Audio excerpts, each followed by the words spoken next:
नमस्कार. आपण ऐकतोय साखी कहे कबीर. कबीरांचे दोहे आणि त्याचं स्वैर मराठी रूपांतर. हे मराठी रूपांतर केलेलं आहे सौ मनीषाताई अभ्यंकर यांनी. आपलं प्रकरण चाललंय 12वं, चितावळी कव अंग. आज आपण दोहे घेणार आहोत 20 ते 22. मनुष्यांना धोक्याचा इशारा देत आहे की जेणेकरून मानव या जन्मीच आपलं हित करून घेऊ शकेल. प्रथम आपण 20वा दोहा ऐकूयात. उजड खेड़े ठीकरी, घड़ी घड़ी गए कुम्हार, रावण सरीखे चले गए लंका के सिकदार.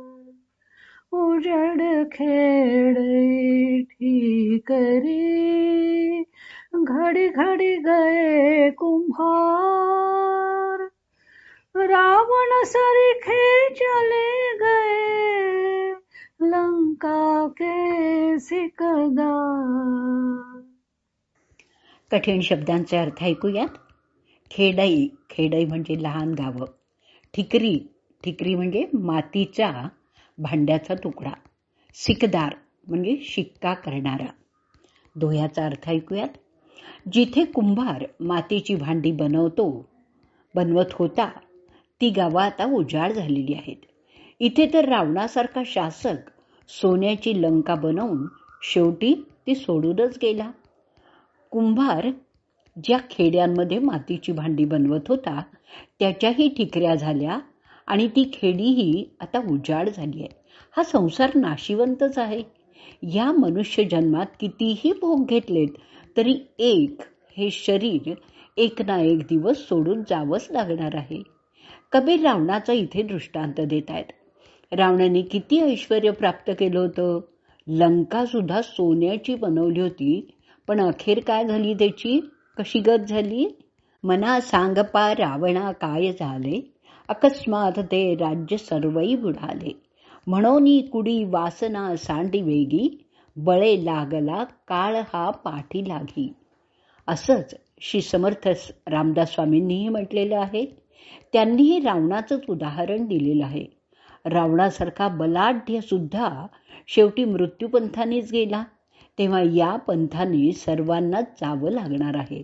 म्हणून पुन्हा या पंथावर पाऊल ठेवावं लागू नये असंच, आणि यासाठीच प्रत्येकाने प्रयत्नशील असलं पाहिजे. मराठी साखी ऐकूयात.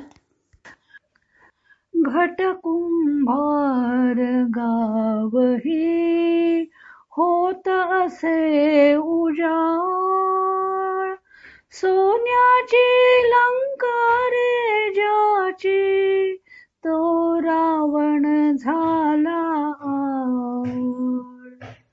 घट कुंभार गावही, होत असे उजाड, सोन्याची लंका रे ज्याची, रावण झाला. मृत्यू हे देखील इथलं एक सत्य असूनही त्याची आठवण मात्र कुणालाच नसते. आणि प्रत्येकजण आपल्याला मृत्यू नाही असं समजूनच आपल्या अहंकाराला जोपासत असतो. कबीर आता सांगतायत पुढच्या दोह्यात. मौत बिसारी बाबरे, अचरज किया कौन, तन माटी में मिली गया, जो आटे में लो. मौत बिसारी बाबरे, अचरज किया कौन, तन माटी में मिली गया, जो आटे में लो. कठीण शब्दांचे अर्थ ऐकूयात. बिसारी, बिसारी म्हणजे विसरला. दोह्याचा अर्थ ऐकूयात. अरे मूर्खा, तू मृत्यूला विसरलास याचं कोणालाच कसं आश्चर्य वाटत नाहीये. ज्याप्रमाणे पिठात पीठ मिसळून जातं त्याचप्रमाणे हे शरीर मातीत मिसळेल. आज ना उद्या मृत्यू गाठणारच आहे. मनुष्य जे काही मी आणि माझं म्हणत असतो ते एका क्षणात नष्ट होणार आहे. कबीर पिठात मिसळलेल्या मिठाची उपमा देतात. पिठात मीठ घातलं की त्याची नामोनिशाणी सुद्धा राहत नाही. ते पिठाशी एकरूप होऊन जातं. तसंच मृत्यू आल्यानंतर या शरीराची नामोनिशाणी देखील राहणार नाही. मराठी साखी ऐकूयात.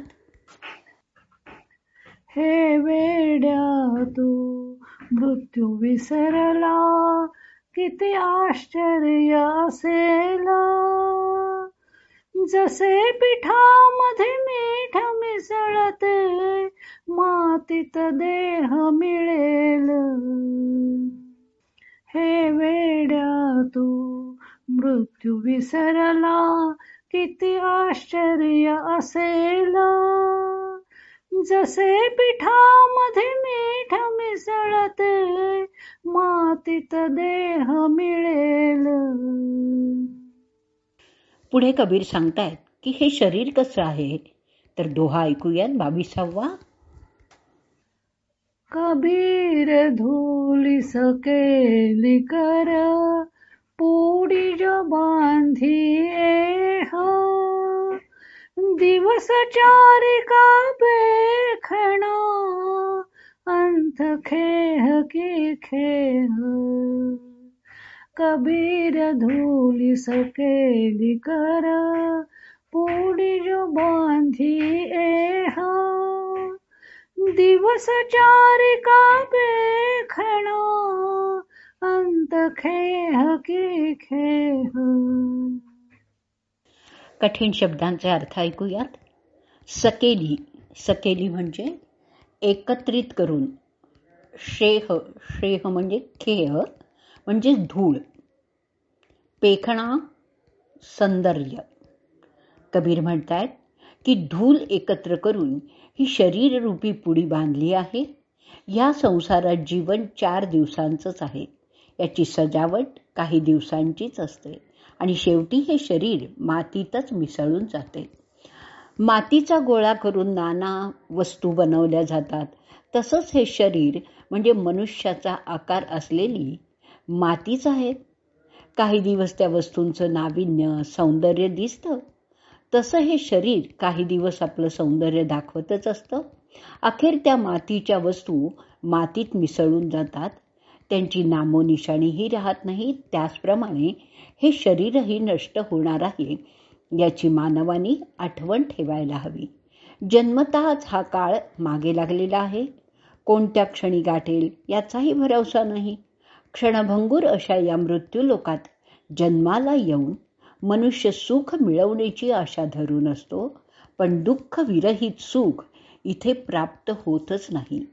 ज्ञानदेव सांगतायत 9व्या अध्यायातल्या 501व्या ओवीत, म्हणोनी मृत्यूलोकी सुखाची कहाणी.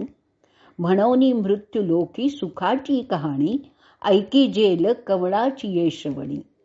ऐकी जेल कवणाची ये श्रवणी. कैची सुख निद्रा अंथरुणी इंगळीच्या. कैची सुख निद्रा अंथरुणी इंगळीच्या. मृत्यूलोकात सुखाची इच्छा करणं म्हणजे विंचवाच्या अंथरुणावर झोपण्यासारखं आहे. दुःखाच्या इंगळ्या क्षणोक्षणी डसतच असतात. तेव्हा मनुष्याने ही गोष्ट सत्य आहे ती कायम लक्षात ठेवली पाहिजे. आपण आता ऐकूयात मराठी साखी आणि याबरोबरच आजचा आपला भाग आपण इथे संपवणार आहोत. शरीराची पुडी बांधली पंचमहाभूतानी, पंचतत्विती विलीन होता मातीत जासी मिळून. शरीराची पुडी बांधली पंचमहाभूतानी, पंचतत्विती विलीन होता मातीत जासी मिळून.